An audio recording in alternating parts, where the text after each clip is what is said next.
Welcome to the HR Empowerment Podcast, where we will uncover strategies and new insights from HR professionals who discuss up-to-date regulations, best practices, and the most pressing topics like diversity and equity, leadership, dealing with difficult situations, and much more that affect your bottom line and business. Thanks for joining us.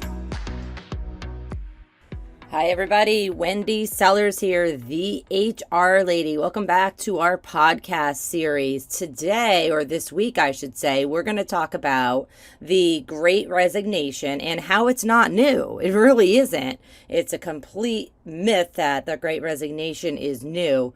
But furthermore, what I really want to get into is what to do about it. You are going to hear from myself and my friend and co-host in this series, JC, and we are going to go over the myth from people are lazy and do not want to work to the fact that we have less people in the USA of working age. Also, we're going to openly discuss how people are fed up with low pay, no advancement and development, and quite honestly, being treated like a cog that is abused, hopefully not at your organization. And then the last two sections of the podcast are going to discuss, what can we as employers, as leaders, as HR professionals do about it? And then finally, which is super important, how do you get your executives to listen and take action? Let's jump in.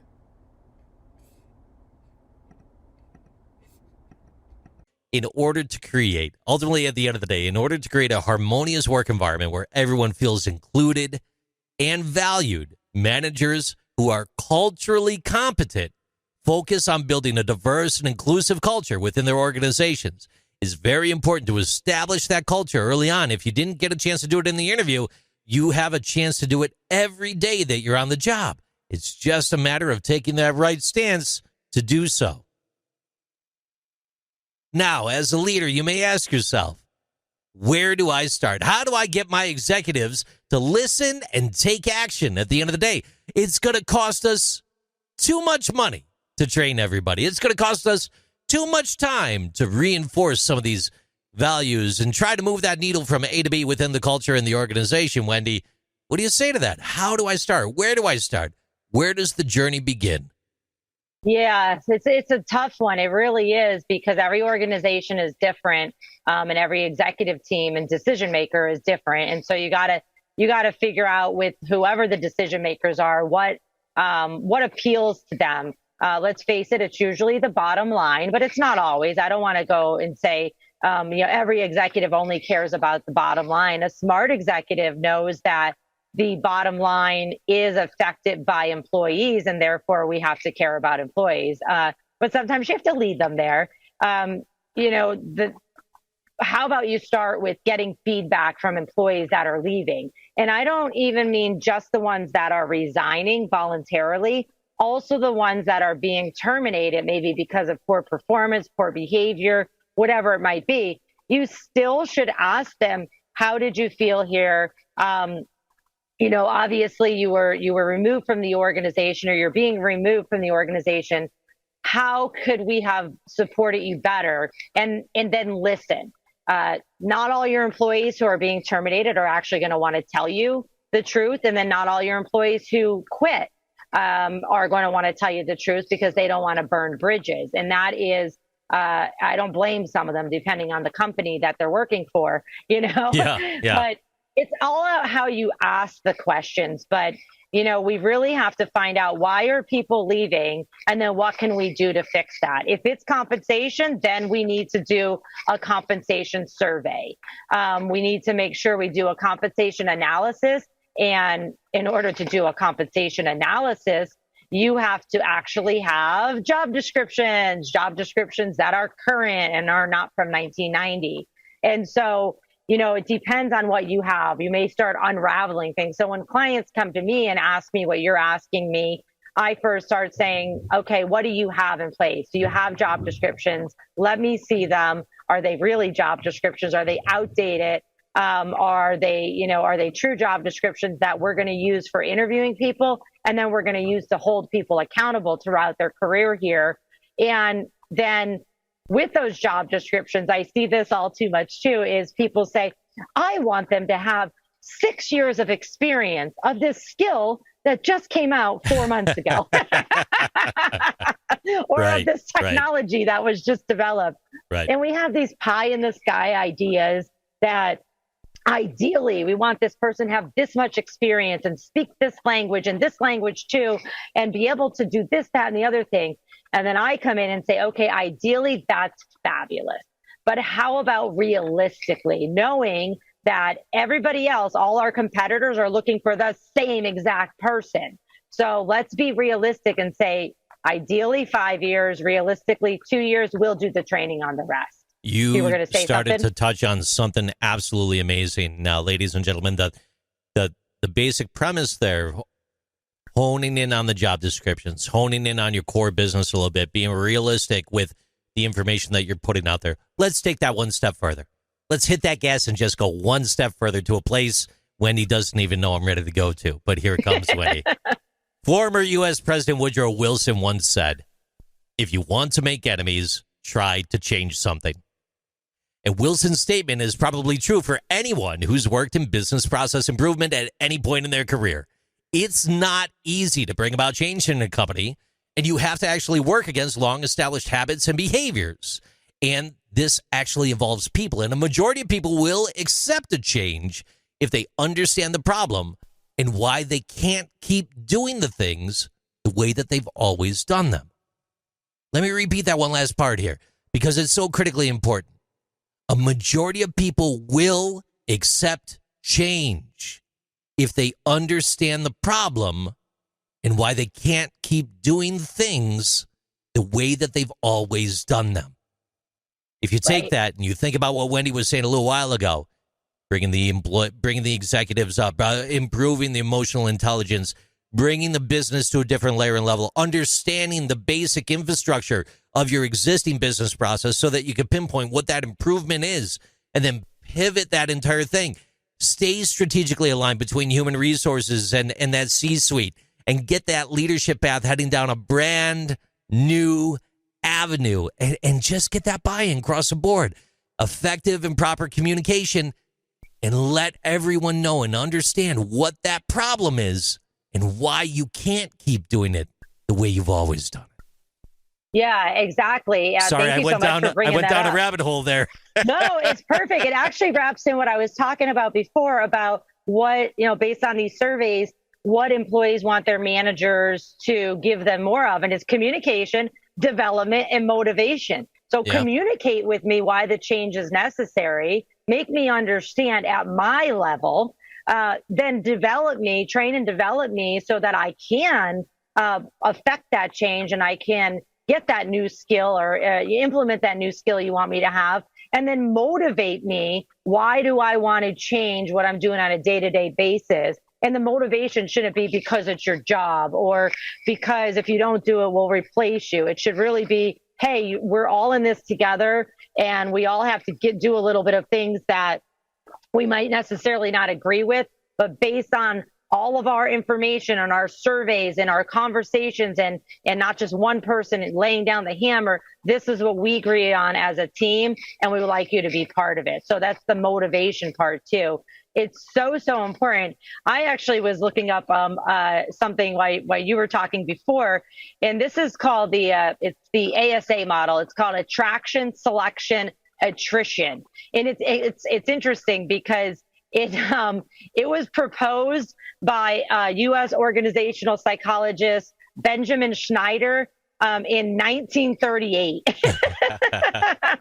All right, what's he got to say? What's good old Ben got to bring? It was proposed by him in 1987. He was born in 1938, but he talks about saying, "Hey, people want to work for companies that have similar values to them and that align with their personalities, their personality styles, their personality traits, their values, and their needs." And then on the other side,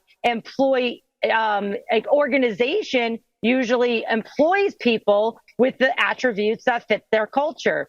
Ta-da! This stuff isn't new, folks. But we have to convince our executives how this is going to affect their goals, their vision, their mission, their goals for the quarter, for the month, for the week. And that usually then means that you have to do a ton of research, unfortunately, and that does cost time, and time is money. So we started talking a little bit about the research on maybe salaries, if that's an issue. If salaries aren't an issue and you are, you pay what your competitors pay, you have great benefits, and people are still leaving, then what is the problem? Is it lack of leadership? Is it lack of, maybe they want 4-day work weeks. Maybe they just don't want to work 60 hours a week, even though you're paying them. So it's really getting into asking employees the why, and then listening and putting strategies, committees, internal counsel, external counsel involved to make changes in your organization so it will be successful in the long term. I love the way you're talking right now. You know why? It immediately stokes the flame of agile human resources, because ultimately at the end of the day, agile HR, and it's not a company, ladies and gentlemen, it's taking that agile manifesto and pushing that directly into the human resource realm. And that's where you believe that HR's role is to help facilitate and improve organizational agility rather than simply implement controls and standards. So the HR department's purpose and focus shift to be agile.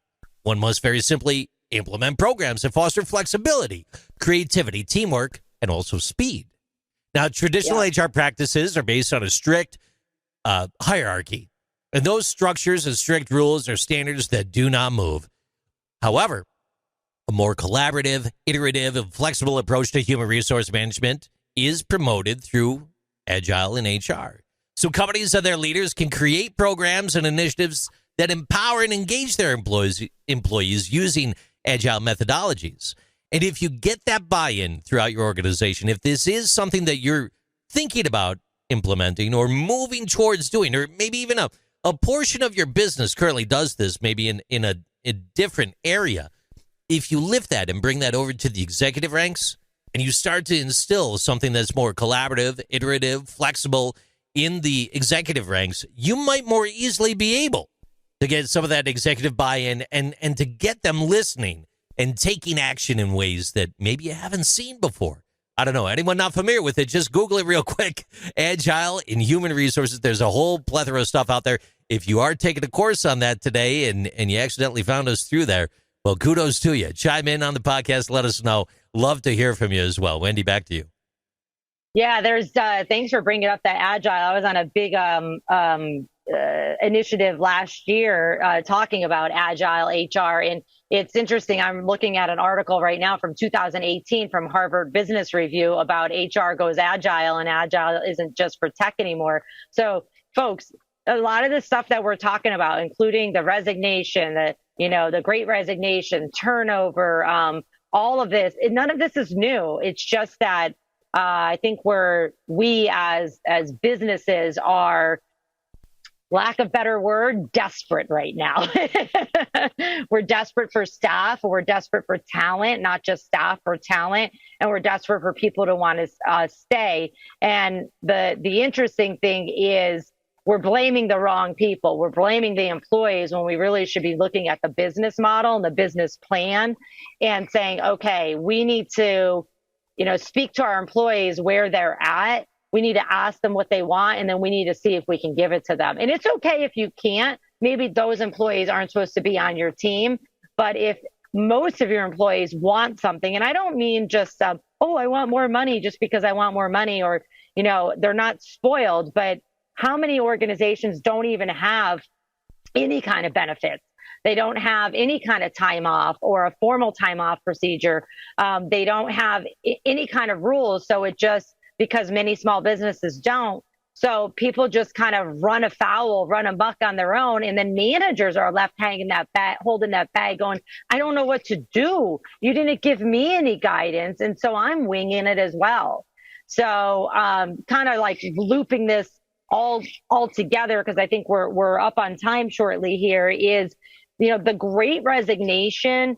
It's not new. It's just, it hit us like a Mack truck during the pandemic because of the pandemic, because of the massive exodus of the baby boomers who took all of their knowledge with them, even though we were hoping they would hang around for a bit longer because that was the original plan to train everybody. And we business owners were kind of left with egg on our face because we kept kicking that training ball down the court and we'll give compensation another time. We'll give benefits another time. We'll do development another time. Well, that time's here. We don't have any more excuses. My big ask after listening to us this week is to please interrupt anyone when you hear them say people don't want to work anymore or people are lazy. And please feel free to go to my blog, go to, this podcast and look up all the statistics that say, generally speaking, that's not the truth. Ladies and gentlemen, we can't thank you enough for being here once again. People of all ages tuning in today. If you're coming up on retirement, might be time to get those little Post-it notes out of the card catalog and get them digitized. Pass that knowledge forward. You know I'm only kidding around. Hey, I'm JC. It's been a pleasure to be here, and we look forward to seeing you again. Wendy, the HR Lady Sellers. What are some of the best ways people could continue hearing from you, Wendy, if you don't mind? Sure. Of course, at this podcast, we will be rolling out quite a bit of more podcasts and panels as well. If you want to be on a panel, let me know. thehrlady.com, Wendy at thehrlady.com, or on LinkedIn at any time. Take care, everybody, and thanks for tuning in. Thank you for joining the HR Empowerment Podcast, brought to you by Aurora Training Advantage. We hope you've gained new insight and strategies to navigate the HR profession. We look forward to you joining us again on the HR Empowerment Podcast.